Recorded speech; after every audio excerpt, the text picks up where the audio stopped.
అర్థమవుతుంది. ఏ జీవికి ఆ జీవి భాష అర్థమైంది. ఇది ట్రూ ఆర్ నాట్? నిజమే కదా. మానవుడికి మానవుడి భాషనే అర్థమవుతుంది.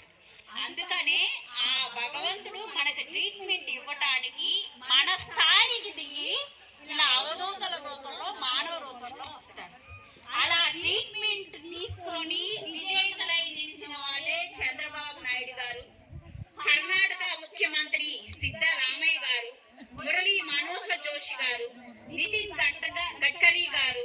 తన తొలగించుకొని వీల్ చైర్ మీదే బెడ్ మీదే ఉన్న పరిస్థితి నుంచి, ఉండాల్సిన పరిస్థితి నుంచి ఈ రోజు ఆరోగ్యంగా తిరుగుతున్నటువంటి సుబ్బరామిరెడ్డి